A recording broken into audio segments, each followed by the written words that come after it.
Friend, I am so thankful that you're joining us. My name is Pastor Greg Stone, and I have the joy of leading the local Jewish ministries here at Gateway Church. We are Jewish people who believe that Jesus, that is Yeshua, is the Messiah.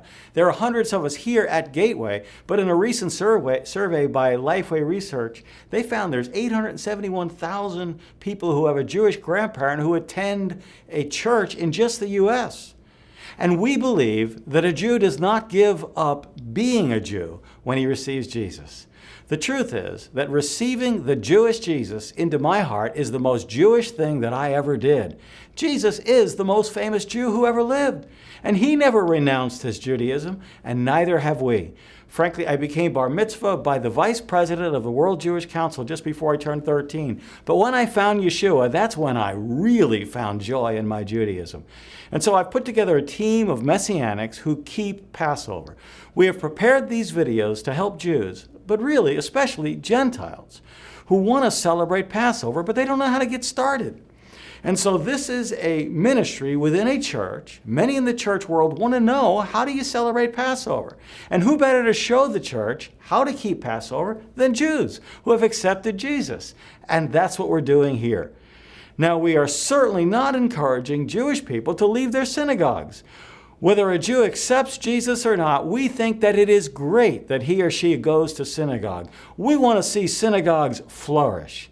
Having said that, in addition to this introductory video, we have prepared 7 videos, and they're all under 10 minutes. So have fun with them.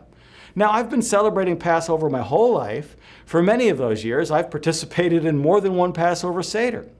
Yet I can tell you that I could not lead a Passover Seder if I did not have a Passover Haggadah. Frankly, everyone there at your Seder will need a Haggadah. Although a married couple could share a Haggadah, it really is much better than if everybody has their own one. The word Haggadah is the Hebrew word for telling. So it is a guide that serves as a script for the Passover Seder. It's a telling. And there are countless versions of the Haggadah. In fact, the Jewish Publication Society has a fascinating book called the JPS Commentary on the Haggadah, and it's about the historical development of the Haggadah. Now, the goal of these videos is to train a person who has never led a Passover Seder, because we think that's what we really need to do to help you to get started. And once you start, you'll see how easy it really is. It basically comes down to reading a Haggadah as a group. And so we think that we can best serve you by training you on how to use a particular Haggadah. And this will prevent confusion. With that in mind, we've landed on the Haggadah that is published by Jewish Voice Ministries International. You can order their Haggadah online, or you could visit Gateway Church, the bookstore, and get one there. Get as many as you need. Now, we're not suggesting that this Haggadah is better than any other. It's just that this is the one that we are using. This Haggadah is simple, it's attractive, it's great for those who need to get started. The Hebrew is minimal, and all of the Hebrew in it is transliterated. So you don't need to know any Hebrew to use this Haggadah. And frankly, it is shorter than some Haggadahs, which can take hours to go through. So this is very helpful for many. Friend, during your Seder, do not be afraid to read from the Haggadah. That is normal. It is what you need to do. The Seder is very liturgical. In fact, the word Seder means order, as in it's all in order. So before you get started, the leader will actually say things like, "John, will you be reader number 1 when the Haggadah says reader number 1? And Susan, will you be reader number 2 when the Haggadah says reader number 2? In other words, assign out different roles. Just flip through the Haggadah, you'll see the roles. And friend, feel free to leave things out as you go through the Haggadah. Feel free to add things. Last year, one of my sons had 5 friends over for Passover. He invited them because I was going to his place. The rest of my family was on a trip. So none of them knew the Lord. And many times during the liturgy of the Haggadah, I said something like, at this point on page 18, we would do whatever the page said. And frankly, at that Seder, it just didn't feel right to do everything in the book. But then I would add things that any churchgoer would know as just part of your faith. All 5 young men visiting my son prayed to receive the Lord that night. Let me say some things about the food at the Seder. A few basics. You'll want to notice that most of the liturgy in the Haggadah occurs before the meal is actually eaten. In this Haggadah, the meal is served on page 20. So you're going to want to take some steps to ensure that the food is appropriately kept warm or cold. And when you invite your guests, you might want to let them know that they should plan on not eating right away. You might want to have some appetizers, some noshes. It's okay to ask people to bring a dish to pass. Now this is important.